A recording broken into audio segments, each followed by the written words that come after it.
Okay, so thank you for the introduction. This was a joint work with Leon Grundbundring from the Technische Universität Eindhoven and with Yuval Yaram from the University of Adelaide. So you probably have noticed that post-quantum crypto is gaining a lot of traction. This is just evidenced by the fact that we're standing now in a post-quantum session. But you've also just heard about the NIST call and have heard about a submission to this call. The deadline for this call is by the end of the month, so if you happen to have a cool idea, you can still submit something. But we've also seen the first real-world tests of post-quantum crypto in the real world, and in academia, we've seen a lot of efficient schemes and their implementations. One of these efficient schemes is the BLISS lattice-based signature scheme. Yet, despite all these works towards efficiency and implementations and whatnot, the implementation security aspect is still a bit neglected because, well, your algorithm doesn't run in a black box. It runs on some real device where stuff like timing might leak, and this is, of course, a problem. Well, granted, there are already first works on the implementation security of BLISS and lattice-based cryptography in general, but when it comes to BLISS, these previous works were done not in a particularly realistic setting, or they were not applicable to an improved version of BLISS called BLISS-B.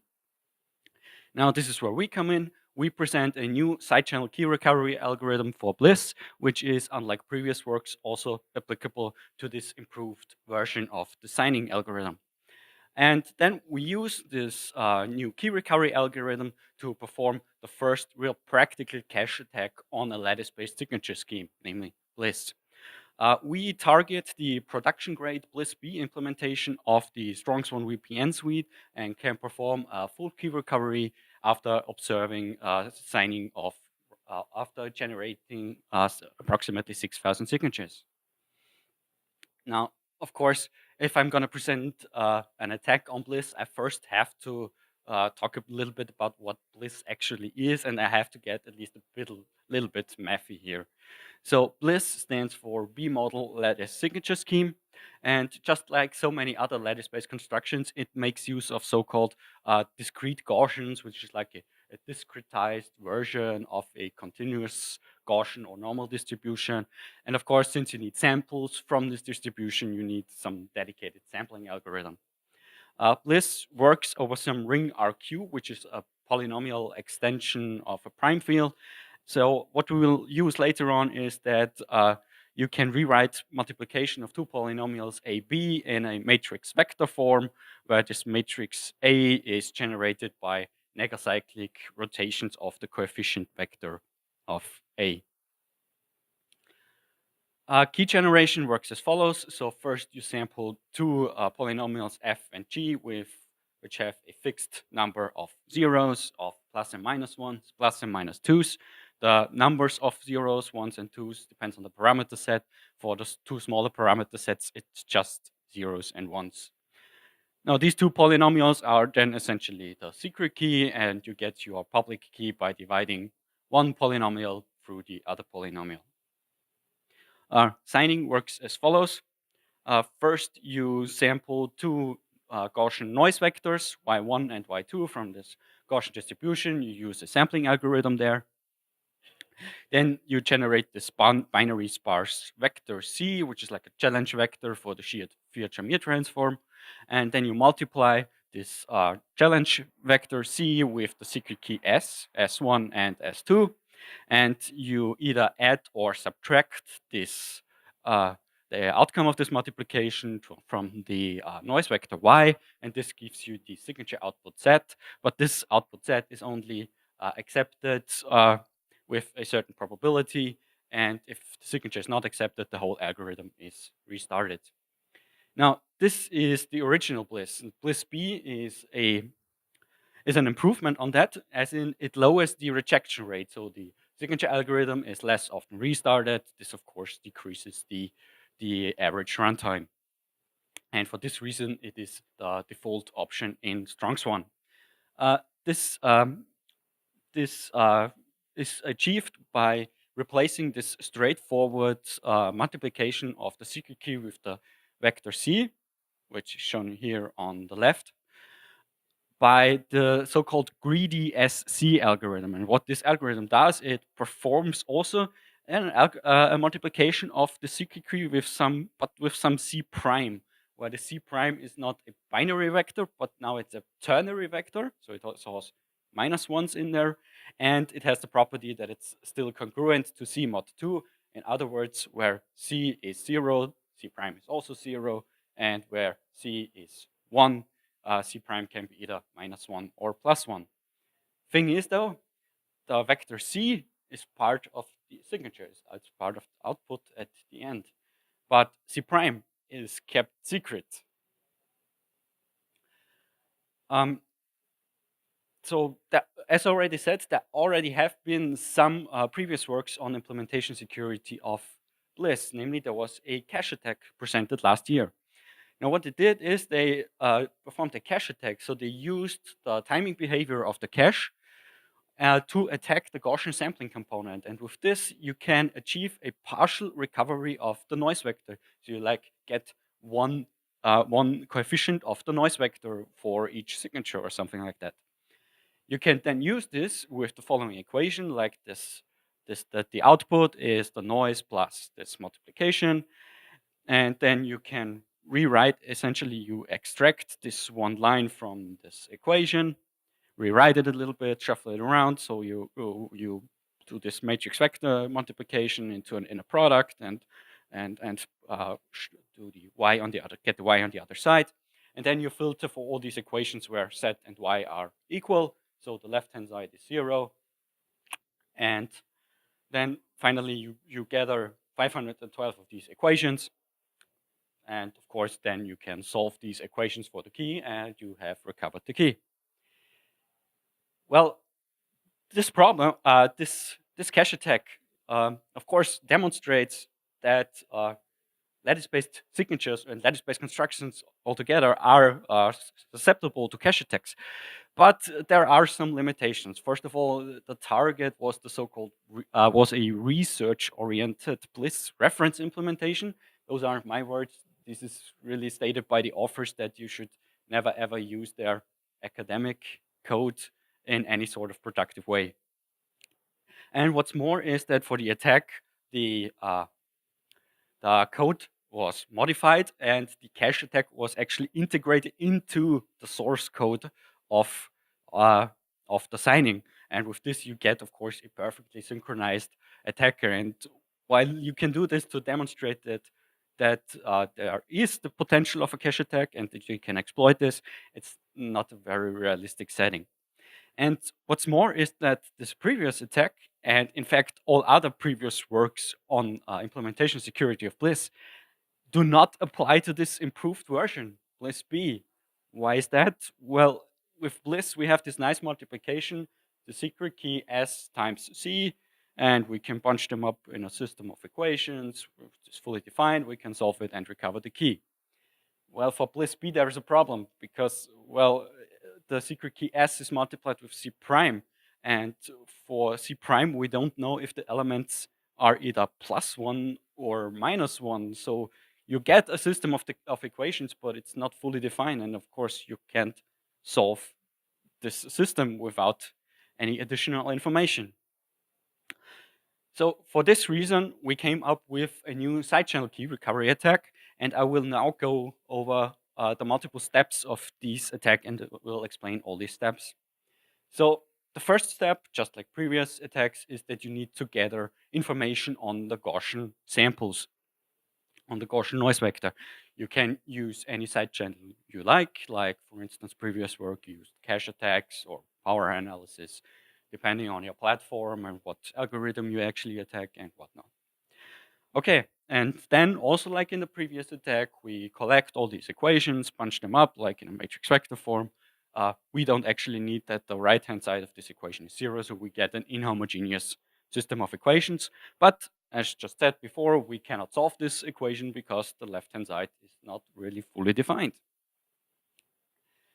Yeah, so you can solve this system over the integers, but there is a nice little trick, namely that over the bits in GF2, -1 and 1 is actually the same thing. It's congruent. So what we can do is we can solve the system over GF2.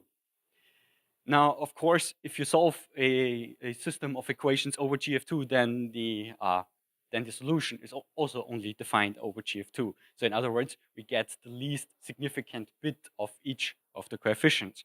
But remember that for the smaller two parameter sets, these only consists of zeros and plus minus one. So if we know the LSB of each coefficient, we already know, is it 0 or is it plus minus 1? Now, solving such a linear system over the bits is pretty much trivial if you assume that all the equations are correct. But this doesn't really reflect the reality of a side channel attack, because side channels are inherently noisy and there will always be some inherent measurement error that you will never get fully rid of, or you need to go into great depths to get really fully rid of and need to observe even more signatures and whatnot. So in other words, what we now have is not a real system of equations, but more like an approximate or noisy linear system over the bits. And this problem actually is a well-known problem in cryptography, well studied. It has its own field. It's called the learning parity with noise problem. And what's quite interesting is that this problem is actually kind of the little brother to the learning with errors, which is like a cornerstone of modern lattice-based cryptography. We solve our instance of the LPN problem by using a decoding approach. So we decode a random linear code and we make use of a decoding algorithm that makes use of differing error probabilities. So we make use of the fact, okay, we know the first equation is correct with 97% probability, the next 98, the next 95, and so on. So for the two larger parameter sets, BLISS 3 and 4, we have a bit of an additional problem, namely, these also have in the secret key 2's, and of course 2 mod 2 is 0. So if we do the perform the before approach, solve mod 2, then we don't know, is an element in S1, is it 0 or is it 2? We know which are 1, but we don't know if the others are 0 or 2. We get around this by using the sparsity of this vector C prime in this inner product. You can think of like this inner product as a sum of a small number of key coefficients. So this C is sparse. It has a Hamming weight, I think, in the lower of 23 or something. And so this is essentially just a sum of a small number of coefficients. We use two concrete methods to recover the position of the two indices.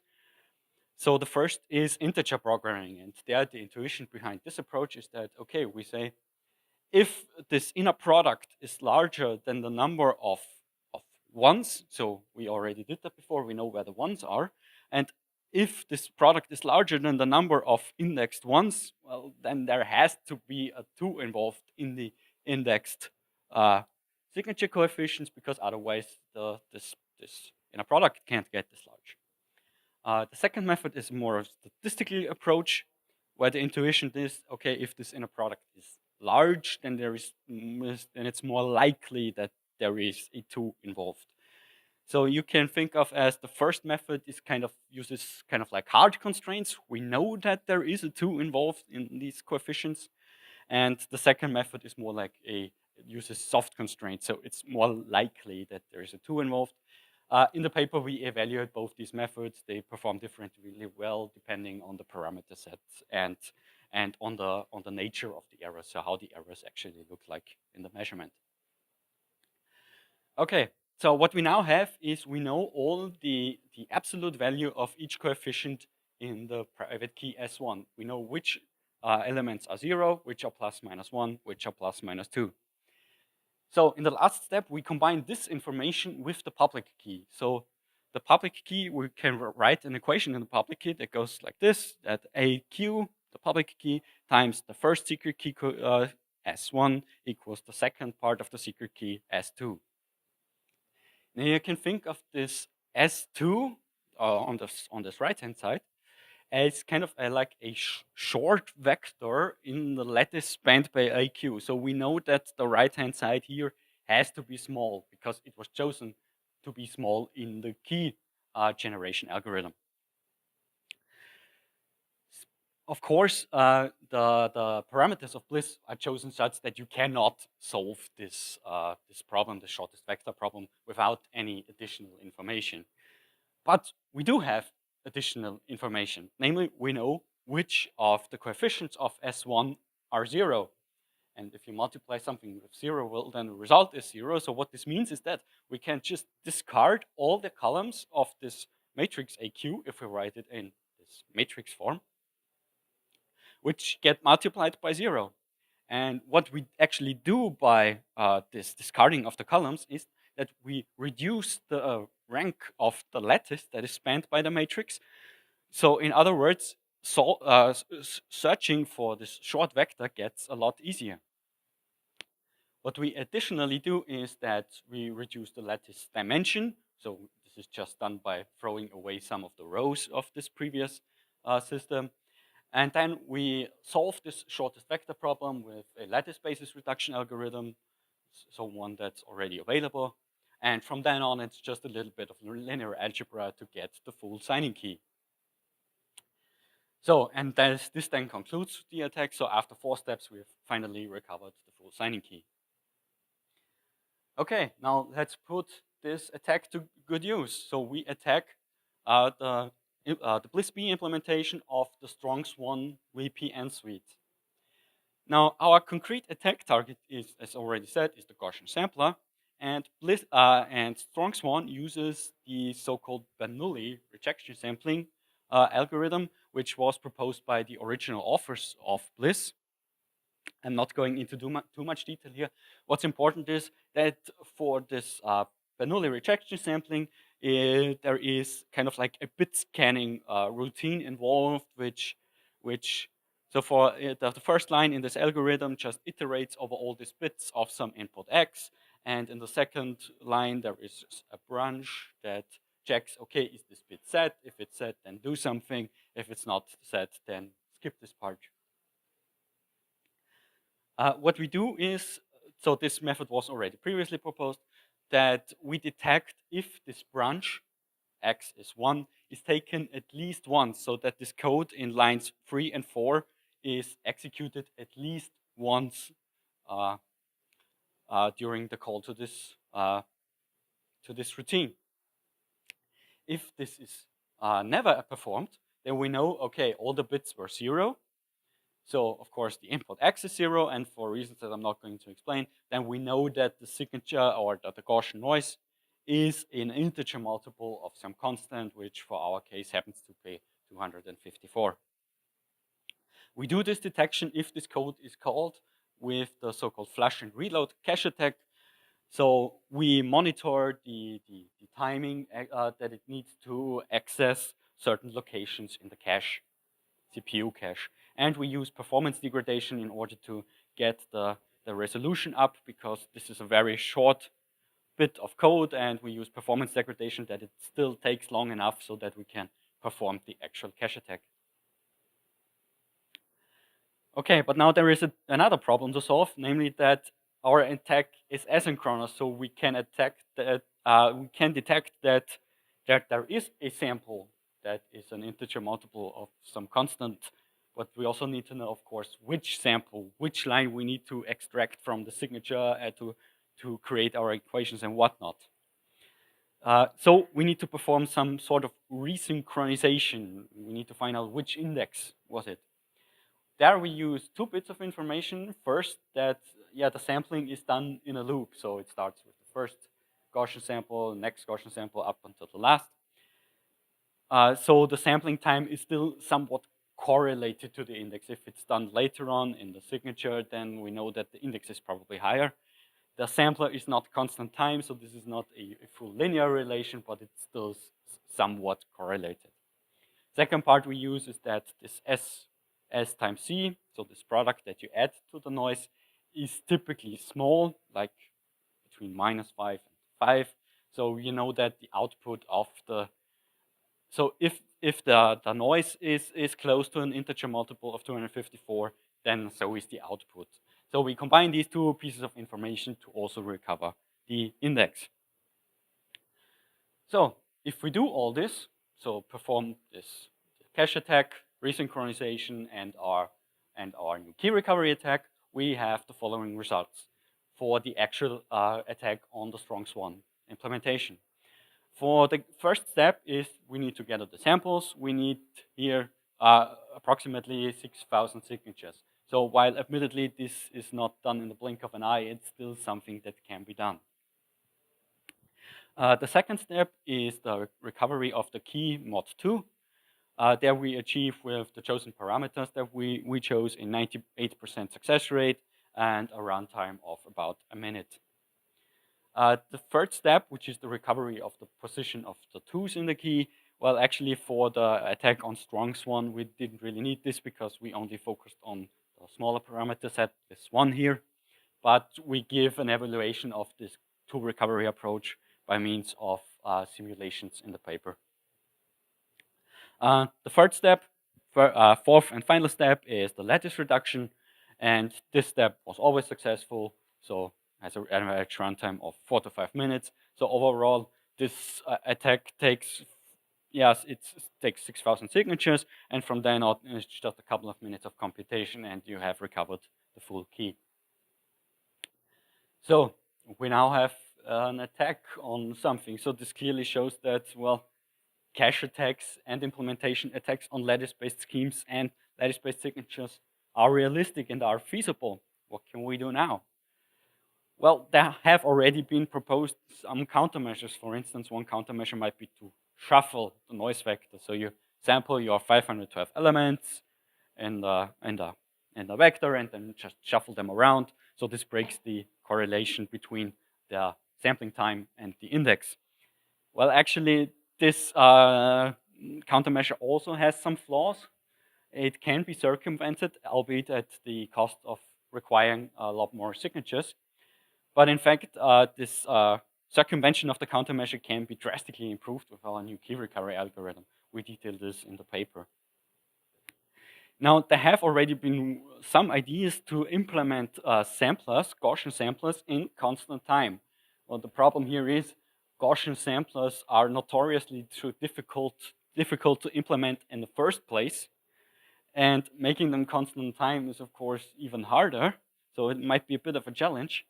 And of course, if you do something in constant time, well, then you might close the cache side channel, so you can't do it on a CPU by measuring the cache access time. But then there is still like embedded devices. You can do power analysis and whatnot. So yeah, so it surely helps to have constant time here, but it might not be the final answer.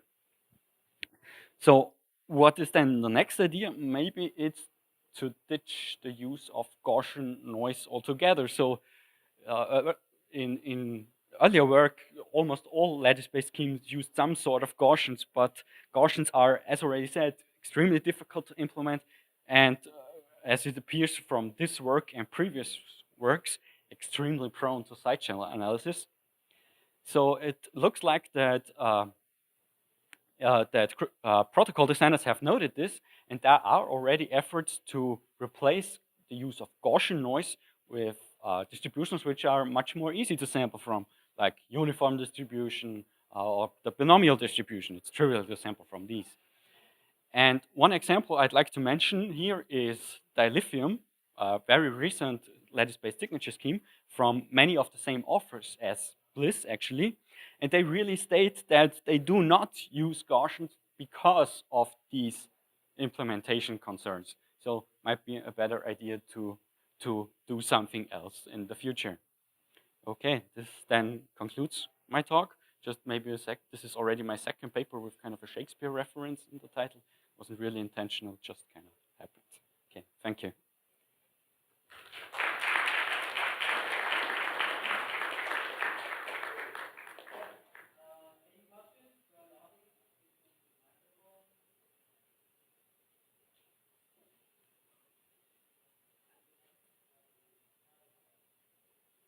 So I have a small questions regarding your step 4. Yeah. So you mentioned that it takes about 4 to 5 minutes. Is it really a lattice of dimension 250, something like this? The dimension is 250, and the rank is I don't know.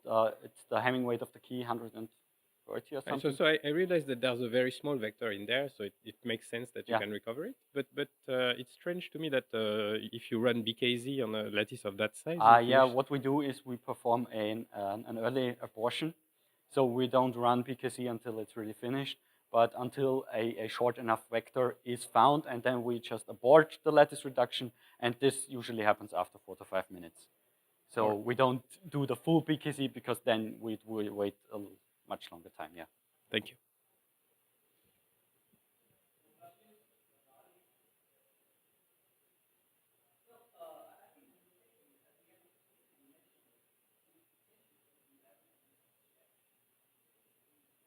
Hmm?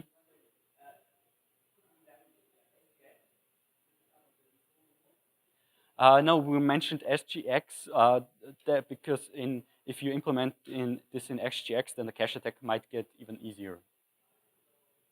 So it's kind of the reverse effect.